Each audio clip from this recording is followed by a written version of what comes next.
전 세계가 딥시크에 놀랐는데 그 중에서도 가장 큰 충격을 받은 건 아무래도 미국인 것 같죠. 초대형 AI 프로젝트 스타게이트를 가동시키자마자 중국한테 뒤통수를 진짜 세게 한 대 얻어맞은 모양인데, 이런 미국이 그 이후 가장 먼저 찾은 나라가 바로 한국입니다.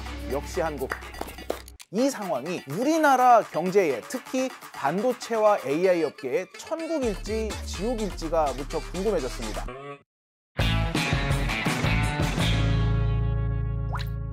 귀에 빡빡해는 이슈 맛집, 귀의 빡정원입니다. 딥시크 아론 모델은 결국 중국도 AI 경쟁에서 결코 뒤처지지 않는다 라는 모습을 당당하게 보여준 건데, 이걸 보면서 약간 와, 이 미국과 일본 그리고 중국이 결국은 AI 삼국지로 접어드는구나 라는 생각을 했습니다. 국가별로 얼마나 발전해 있느냐를 여러 가지 상황을 종합을 해서 AI 경쟁력을 보면 한국이 최근에 한 6위, 7위 정도 왔다 갔다 합니다. 언제나 2위는 중국이고요. 미국이 리너틱스 올을 하고 있는 상황이기 때문에 일본은 어디 있는지 볼까요? 우리나라보다 한 두세 단계 정도 떨어져 있는 걸로 나타나고 있습니다. 즉, 지금 일본을 보면은 AI를 개발하고 있는 소프트웨어 회사도 없고, 그렇다고 해서 우리나라처럼 반도체를 직접 만드는 하드웨어 회사가 있느냐? 그렇지도 않죠. 그런데 일본이 AI 쩐의 전쟁에 우리가 돈 싸들고 한번 올라타보겠다 라고 작정을 한 것 같아요. 이번에 발표된 미국의 AI 프로젝트이자 AI 합작사인 스타게이트 같은 경우에 보면은 오픈 AI와 오라클과 소프트뱅크, 이 3사가 주도적으로 합작을 했습니다. 소프트뱅크는 갑자기 왜 꼈지? 소프트뱅크는 뭘 담당하기로 봤나 했더니 재무를 담당하기로 했어요. 스타게이트 합작사의 리더가 돼가지고 여기저기서 돈을 끌어오는 역할, 그리고 끌어온 돈을 관리하는 역할을 맡기로 한 거거든요. 이렇게 되면 이게 미국의 프로젝트지만 일본의 AI 산업이 덩달아서 굉장히 붐을 일으킬 수 있다라는 일본 내부에서는 흥분된 반응이 나오고 있어요. 일본이 그토록 뼈아파하는 잃어버린 모바일 시대 20년을 되찾기에 충분한 베팅이 아닐까라는 생각이 듭니다. 이러던 와중에 이 미국 스타게이트 프로젝트의 두 축인 손정희 회장과 오픈 AI의 샘 알트만이 갑자기 한국을, 그것도 서초동 삼성 사옥을 직접 찾아왔습니다. Does Samsung decide to join the Stargate project? We have a very good discussion. Well, our updates and mobile strategy, AI strategy in general. 이거 사실 돈 내라고 찾아온 거거든요. 스타게이트를 백악관에서 성대하게 발표한 직후에 Masa, go for 200. Now I came back with 500. 그런데 머스크가 쟤네 돈 없어 이러면서 막 비아냥거려서 논란이 되기도 했잖아요. 왜냐하면 말은 5천억 달러라고 했지만 이거 다 아직 못 모았거든요. 이제 모아야 되는 돈이거든요. 중국 때문에 지금 시급했잖아요. 지금요. 이 상황에서 만약에 전 세계 투자금이 만약에 중국으로까지 가게 된다면 더 위험해지는 상황이니까 우호국들을 계속 찾는 거죠. 우리한테 투자해라. 대신에 중국하고 거래하지 말고. 한국 뭐하고 있냐, AI 시대에 뒤처지는 거 아니냐, 짤까지 돌아다니고 했었는데, 이렇게 스타게이트에 한국 기업이 참여를 하면은 얻을 수 있는 것도 꽤 많다는 평가가 나오고 있어요.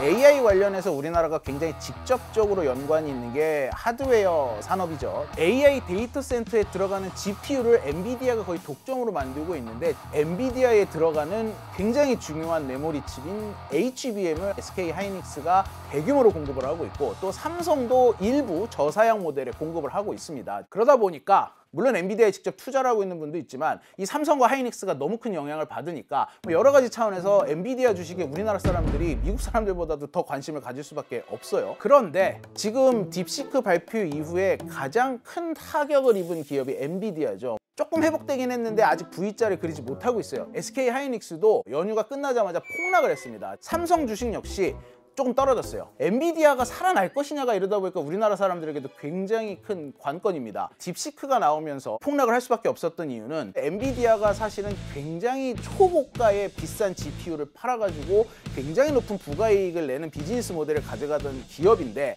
딥시크가 그렇게 비싼 칩이 필요 없어 라는 걸 증명을 해냈기 때문에 더 이상은 많이 팔리지 않는 게 아니냐라는 전망이 나오면서 폭락을 하게 된 거죠. 그런데 전문가들의 생각은 좀 다릅니다. 중국에는 H100이 수입이 금지가 됐어요. 2022년에. 왜냐? 미국이 중국으로 최고 성능을 내는 H100을 수출을 못하게 막았기 때문에. 그래서 이번에 중국이 딥시크에 활용했다고 하는 H800, H20 같은 GPU는 중국에만 수출이 되던 GPU입니다. 이 시장을 포기할 수가 없으니까 미국의 제재를 피해서 성능을 떨어뜨린 H800, H20 이런 거를 중국용으로만 만들어서 수출을 하고 있었거든요. 그런데 이런 칩들에 대한 수요가 전 세계적으로 늘어날 것이다 라는 얘기가 나오고 있어요. 수많은 소프트웨어 업체들이 딥시크의 오픈소스를 받아가지고 자기네 회사에 특화된 AI들을 만들어내기 시작을 할 것이고, 중국이 썼다고 하는 그 저렴한 H800이나 H20을 우리한테도 팔아주십시오 라는 요구가 들어올 것이다 라는 거죠. 우리가 딥시크에 주목하는 이유는 첫 번째가 가성비라는 거고, 두 번째로는 이거를 무료로 배포되는 모델이라는 거에 사람들이 지금 경악을 하고 있는 거죠. 오픈소스 모델로 이것들을 내가 가지고 와서 바로 사용해서 굉장히 많은 비즈니스 모델을 만들 수 있다는 뜻이거든요. 그런 많은 뜻은 AI 절반이 넓혀진다는 거죠. 이 AI라는 것도 마치 에너지와 전기처럼 우리 삶을 바꾸는 범용 기술인데, 이런 기반을 이제 마련해 준 거거든요. 지금 엔비디아의 GPU를 완벽히 대체할 하드웨어 회사는 보이지 않아요. 자기네 회사의 지분을 뺏기지 않으면서 모델을 다양화하는 식으로 H100에 몰려있던 독점성을 좀 풀어주는 효과를 나타낼 수 있으니까 오히려 엔비디아 입장에서 땡큐다 라는 얘기도 나오고 있습니다. 그렇게 되면 굳이 비싼 거 안 사려고 하지 않을까요? 그것도 꼭 그렇지만은 않다라는 전망도 나와요. AI보다 더 발달된 AGI로 넘어가기 위해선 초고성능의 GPU는 계속해서 필요할 수밖에 없습니다. 굉장히 낡은 체육관에서 만약에 이제 동메달을 땄어요. 정말 좋은 인프라의 운동시설로 가서 막 뭐 건강 데이터도 체크받고 많은 자문들을 받으면서 운동하게 되면 당연히 제가 평가도 높아질 수도 있잖아요. 그 정도의 GPU로 이 정도의 성과를 냈다는 거는 더 좋은 리소스가 GPU 하드웨어 자원이 있을 때는 이것보다 당연히 더 좋은 성과를 낼 수 있다는 거죠. 특히나 엔비디아는 사실 2025년은 걱정이 없는 게 이미 올해까지의 판매 계약은 다 끝나가지고 출시도 되지 않은 물건이 벌써부터 재고가 없는 상황입니다. 그럼에도 불구하고 초고성능 칩의 수요는 다소 떨어질 수 있다 라는 우려가 사실 진지하게 나오고 있는 건 맞습니다. 그건 왜 그러냐 하면은 이미 AI 업계에서는 GPU에 돈을 쏟아 부을 만큼 부었고, 더 이상 돈을 쏟아 붓는 것 대비 우리가 얻어낼 수 있는 기술의 발전의 양이 너무 미미하다, 즉 가성비가 너무 떨어진다를 논의하는 단계에 다다랐습니다. 이걸 방증하는 게 딥시크보다 더 싸면서도 더 성능이 좋은 AI가 이미 있다라는 얘기예요. 더 성능을 좋게 하면서도 더 싸게, 더 비용을 저렴하게, 더 효율적으로 가는 게 이미 AI 업계의 하나의 추세였고, 2026년에는 이 초고성능 GPU의 수요가 좀 떨어질 수 있다라는 예측이 나오고 있던 상황입니다. 그러다 보니까 딥시크에 충격이 있던 건 사실이지만 엔비디아가 정말로 실질적으로 엄청난 타격을 받을 것이냐에 대해서는 갸우뚱하는 전문가들이 많은 거죠. 우리한테 사실 중요한 거는 삼성과 SK 하이닉스죠. 엔비디아가 지금 생산하고 있는 다양한 GPU에 HBM이라는 칩이 들어가는데 이게 거의 대부분 SK 하이닉스 거예요. 특히 삼성이 지금 엔비디아의 이 HBM을 납품을 못해서 난리잖아요. 그런데 중국에만 공급이 되는 H20 GPU 같은 경우에는 삼성의 HBM3가 들어갑니다. 이게 삼성 전체 포션으로 봤을 때 얼마나 되는지 뭐 그렇게 크지 않을 수 있지만, 엔비디아의 이 칩이 앞으로 더 다양해지고 더 저가의 칩들도 각광을 받으면서 수요가 막 늘어나기 시작을 한다면 사실 우리나라 SK하이닉스나 삼성 입장에서 나쁠 게 없는 거죠. 지금 엔비디아의 물량이 넘쳐나가는데 TSMC가 만약에 물량이 넘쳐서 못하면 고객들의 불만은 쌓이죠. 대기가 길어지니까. 엔비디아 쪽으로 빅테크 기업들이 맡기는 로직 칩들은 대부분 4나노, 3나노, 2나노가 요구 조건인데, 전 세계 파운드리 중에서 7나노 밑에를 할 수 있는 기업은 인텔, 삼성전자 둘밖에 없거든요. 기술은 갖고 있지만 현재 양산이 잘 안 되고 일드가 안 나오고 신뢰를 확실히 못 얻지만 잠재력인 두 회사가 인텔과 삼성전자인데, 둘 중에 먼저 확실하게 양산해서 수요를 확보하는 기업은 TSMC 물량을 상당히 빠르게 빼앗을 수 있습니다. 그러니까 삼성전자 하게 달려 있는 거예요. 만약에 스타게이트에 삼성도 본격 참여를 하게 된다, 얻을 수 있어 보이는 게 있어요. 삼성이 로봇 산업에 이 진심으로 투자를 하고 있는데, 이 로봇을 학습시킬 수 있는 AI 기술을 협업을 할 수 있다, 뭐 이런 평가도 있고요. 또 요즘 삼성이 굉장히 어려운 상황이잖아요. 미국 AI에 축이 되면서 이런 위기를 좀 만회해 볼 수 있다. 야, 우리 아직 죽지 않았어, 이렇게 전 세계에 선포를 할 수 있는 계기도 될 수도 있다 라는 평가도 나옵니다. 근데 제일 큰 리스크가 있잖아요. 트럼프. 그렇죠. 우리가 이 살면서 몇 번 볼 수 없는 굉장히 임팩트 있는 등장 씬이었잖아요. 아이폰이 발표될 때. 이 챗GPT가 발표될 때 뭐 약간 이 정도 수준의 약간 전 세계는 충격으로 받아들였습니다. 자, 이러다 보니까 미국 정부, 특히 트럼프 행정부는 이 딥시크를 타격을 할 수밖에 없는 상황이 됐어요. 그래서 이제 이번에 트럼프가 젠순왕을 백악관으로 급히 불렀죠. 무슨 얘기를 했는지는 밝혀지지 않는데, 문제는 그런데 아까 제가 말씀드렸죠. 삼성이 중국에만 들어가는 GPU에는 삼성 HBM이 들어간다고요. 이런 시장을 덩달아 같이 잃게 되는 거예요. 심지어 화웨이에서 만든 GPU를 같이 사용했다고 하거든요. 딥시크 R1을 학습시키는데, 만약에 완전히 틀어막힌다면 중국이 화웨이를 어떻게든 GPU를 만들 수 있도록 전 국가적인 역량을 초집중을 하는 이런 상황까지 갈 수가 있는데, 이렇게 되면은 굉장한 경쟁자가 떠오르면서 이 삼성과 SK하이닉스가 그렇지 않아도 격차를 좁혀오고 있는 중국에게 큰 위협을 받을 수 있다라는 얘기도 나옵니다. 미국의 빅테크 기업들은 저가 칩으로 만들어 하면 우리는 안 돼. 하드웨어가 딸려서 안 돼라고 말할 거거든요. 중국은 그걸로 한번 내가 대신에 알고리즘을 잘 써서 해볼게잖아요. 마인드가 완전히 틀리죠. 아무리 강한 프레셔를 줘도 미국 기업으로는 상상도 못할 방법으로 이거를 다시 빠져나온다는 얘기거든요. 그러면서 그 빠져나오는 게 뭐냐? 한 단계 업그레이드잖아요. 그래서 그게 사실은 무서운 거라고 생각합니다.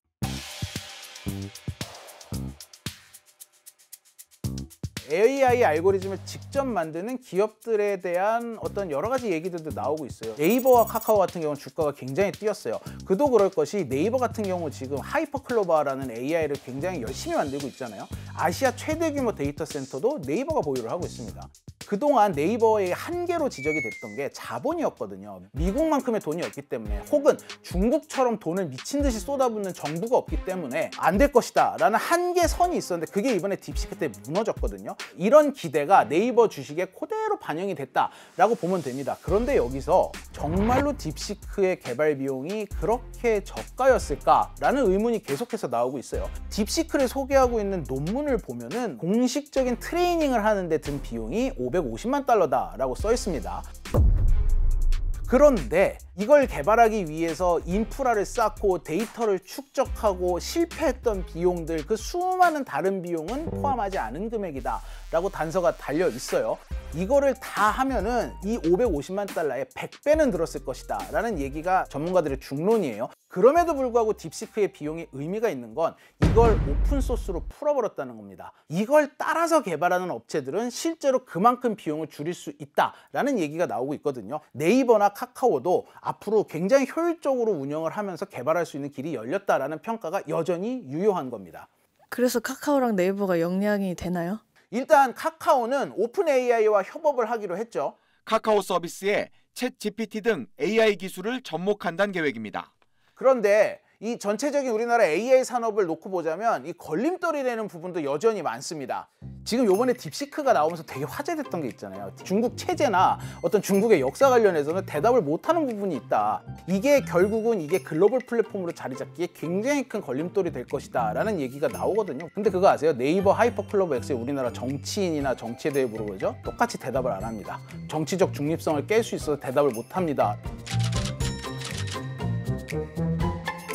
명예훼손의 여지가 있어서 검색 결과를 보여드릴 수가 없다. 윤리적인 문제가 될 수 있어서 검색 결과를 보여드릴 수 없다. 막 이런 식으로 답변이 나와요. 사회 이슈도 안 돼, 특정 인물이 나오는 것도 안 돼. 그러니까 오히려 딥시크보다도 더 결과를 도출을 못하고 있는 상황입니다. 이거는 솔직히 네이버의 기술력 때문이라고만은 말할 수가 없어요. 이게 결국 네이버의 운영 원칙 때문인데, 네이버는 그럼 왜 이런 운영 원칙을 세웠을까? 우리나라가 명예훼손이라거나 어떤 뭐 초상권이라거나 이런 문제에 있어서 해외보다 훨씬 더 예민한 게 사실이다 보니까 이런 여러 복잡한 문제에 애시당초 나는 휘말리고 싶지 않다 이거죠. 네이버가 아무리 좋은 알고리즘을 만들어도 그럼 뭐합니까? 결과를 내보내 주질 못하는데, 지금 중국이 뭐 천안문 얘기 못한다고 비웃음 받는 것과 별로 다를 게 없는 거예요.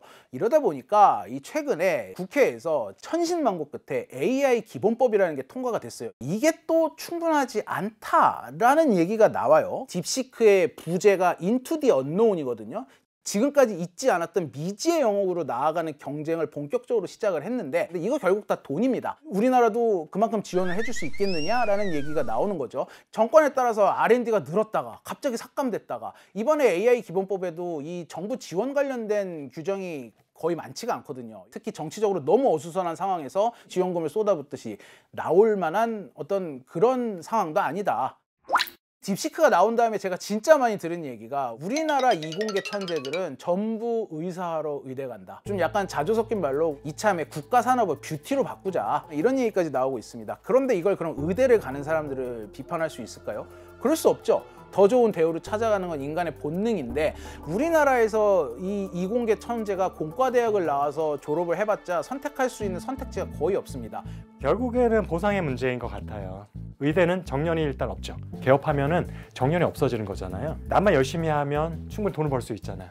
근데 공대 같은 경우는 내가 회사를 차린다, 이건 굉장히 어려운 일이고요. 쉬운 일도 아니고 한국에서 벤처가 성공할 확률도 굉장히 낮고 결국은 대기업이 가장 큰 초이스잖아요. 월급이 물론 다른 데보다 많지만 실리콘밸리랑 비교하면 어림도 없고 중국하고 비교해도 어림도 없어요. 저도 사실은 반도체 회사 다니면서 43편의 특허를 냈어요. 제가 받은 돈 다 합쳐서 한 200만 원도 안 돼요. 각서를 써요. 나는 더 이상 이 특허에 대한 권리에 대해서 회사 쪽에 뭐 일을 제기하지 않는다. 성과금이나 뭔가 특허에 대한 보상금을 좀 획기적으로 주면 안 될까라는 게 제가 생각하는 부분인데 이런 부분들 기업들이 좀 고민해줬으면 좋을 것 같습니다. 딥시크를 내수 인재들만 만들었잖아요. 95년생 러프리 개발자 같은 경우는 이거 성공하고 나니까 샤오미에서 연봉으로 20억 줄 테니까 와라 이런 제안까지 들어온 상태거든요. 소프트뱅크의 스타게이트, 미국 스타게이트 투자로 인해서 인재까지 지금 확보를 할 수 있는 길을 터놓은 상태인데 우리나라는 더 답답한 상황이다 라고 볼 수가 있습니다. 그래서 우리나라가 이걸 어떻게든 따라갈 수 있는 골든타임은 이제 2년밖에 남지 않았다라는 얘기를 하기도 해요. 로봇과 AI를 통해서 경쟁력을 만들어 나가는 기업과 나라와 그렇지 않은 나라들이 엄청난 차이가 생길 거라고 생각이 들거든요. 중국은 정말 제조 강국이잖아요. 그 수많은 설비와 로봇과 이 모든 것들이 다 탑재가 될 것이고 그 많은 데이터를 또 학습을 할 거고 심지어 로봇은 자기가 데이터를 또 생성할 거거든요. 이전보다도 앞으로 2년은 이제 더 많은 일들이 생길 겁니다. 이 다음 단계를 저는 보는 게 너무 중요하다고 생각해요. 지금 정치권에서도 딥시크 충격으로 인해서 AI 얘기가 막 활발히 오가고 있잖아요. 대승적으로 이 기업도 정부도 좀 힘을 합쳐가지고 한국에서 내놓는 AI 모델이 사고 한번 치는 일이 있었으면 좋겠습니다. 우리나라도 할 수 있습니다. 화이팅!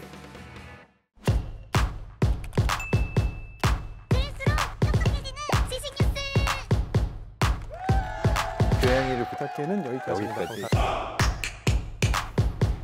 다이어트도? 칼로리 신경 쓰지 말고 드세요. 대신에 키토식을 해보세요. 이게 박종원. 스브스 프리미엄 지금 다운로드하세요.